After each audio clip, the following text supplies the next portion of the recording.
자, 북한이 핵실험도 아니고요. 수소폭탄 실험을 했다 그랬는데 아주 중요한 물질이 있습니다. 바로 삼중수소. 뭐 굉장히 설명하기는 어려운 물질입니다만 아주 핵심적인 건데 이게 어디서 났을까?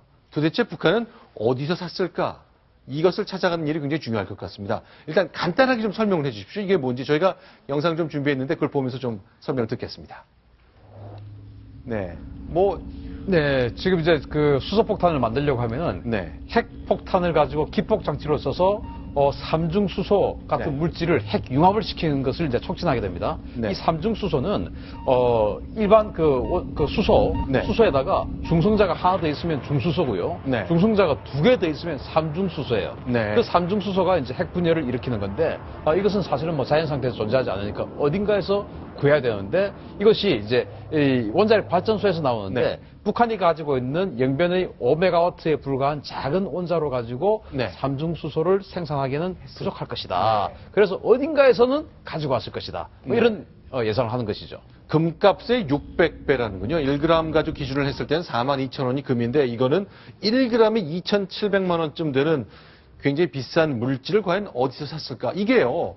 보통 물질이 아니니까 미국 같은 나라에서는 유심하게 이 생산처, 이동처, 경로 다 파악할 거 아닙니까? PSI에서 확실하게 통제하는 물품입니다. 그렇죠. 네. 자, 이게 어떻게 샀을까? 예전에는 독일에서 알루미늄 파이프 같은 거를 북한이 수입해다가 그 원자로의 그 원심 분리기 만들고 그랬었잖아요. 그게 몇 번 적발이 된 적은 있지만 도대체 북한이 어디서 어떻게 수입하는지를 알 수 있는 방법이 없지 않습니까? 북한의 그 정찰청국이 네. 이런 해외 작업을 다 하거든요. 거기에서 시리아라든지 이란이라든지 또 파키스탄이라든지 북한과 핵 커넥션을 가지고 있는 나라들이 많습니다. 네. 특히 그 파키스탄은 이미 핵 보유국이고 이란도 핵 개발이 상당히 진행됐다가 좌절된 나라고 시리아도 원자력 발전소에서 핵을 만들려고 하다가 이스라엘 폭격으로 좌절된 나라고 그런 나라들과의 여러 가지 커넥션을 가지고 네. 북한이 이 삼중수소를 구입했을 가능성이 아주 크고요. 특히 파키스탄 같은 경우는 네. 북한은 파키스탄에 미사일을 제공하고 네. 파키스탄은 북한에다가 고농축 우라늄 원자폭탄을 만드는 기술을 제공하고 네. 또 대신 핵실험을 해주고 98년대 파키스탄의 핵실험이 네. 대행 핵실험입니다. 대행 핵실험. 물론 네. 자기네들의 핵실험도 있지만 기술을 공유한 북한의 대행 핵실험적 측면도 아주 강했거든요. 그래서 네. 파키스탄과는 지금도 아주 긴밀한 어떤 핵 커넥션이 있지 않을까. 네. 그렇게 판단한다면 그런 세 나라에 주로 어떤 그 거래를 하고 있다. 저는 그렇게 판단합니다.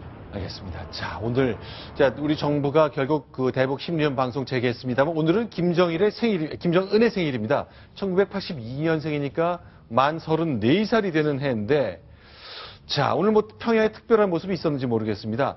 이렇게 생일을 맞은 날 우리가 대북 심리원 방송, 북한이 그렇게 싫어한다는 심리원 방송 시작했는데, 평양의 관점에서 좀 해석을 좀 해주십시오. 전 차장님. 어떻게 생각할까요? 제가 보기에는 이제, 우리 확성기 방송에 대해서 북한이 알레르기 반응을 일으키는 것 중에 가장 큰 원인은 지금 모든 북한 주민을 김정은이 우상화에 총동원해서 네. 사상 통제를 가하고 해도 시원찮은데 네. 우리 이제 확성기 방송을 통해서 북한 체제 허우성과 김정은의 잘못된 어떤 그런 지도력에 대해서 정면으로 비판하는 방송을 할 경우에는 김정은 체제의 정당성의 기반이 무너지는 겁니다. 네. 그렇기 때문에 김정은 입장에서는 상당히 뼈가 아플 것이다. 그런 네. 생각이 듭니다. 알겠습니다. 자, 1982년생 만 34살이 된 김정은. 과연 오늘 우리의 대북 심리원 방송이 어떻게 나올까요? 하여간 우리 정부가 천명한 3배, 4배의 비율로 정확하게 되갚아 주겠다는 약속 반드시 이행돼야 될 것 같습니다. 자, 지금까지 4가지 소식을 통해서 북한에 관련된 소식 점검해 봤습니다. 자, 전옥현 전 국가정보원 1차장 그리고 신인균 대표 두 분 모시고 얘기를 들었고요. 이제 새로운 패널과 함께 다음 소식 계속 꾸려가 보겠습니다. 오늘 말씀 잘 들었습니다. 고맙습니다. 자, 이번엔 5번째 소식입니다. 순위 확인하고 돌아오겠습니다.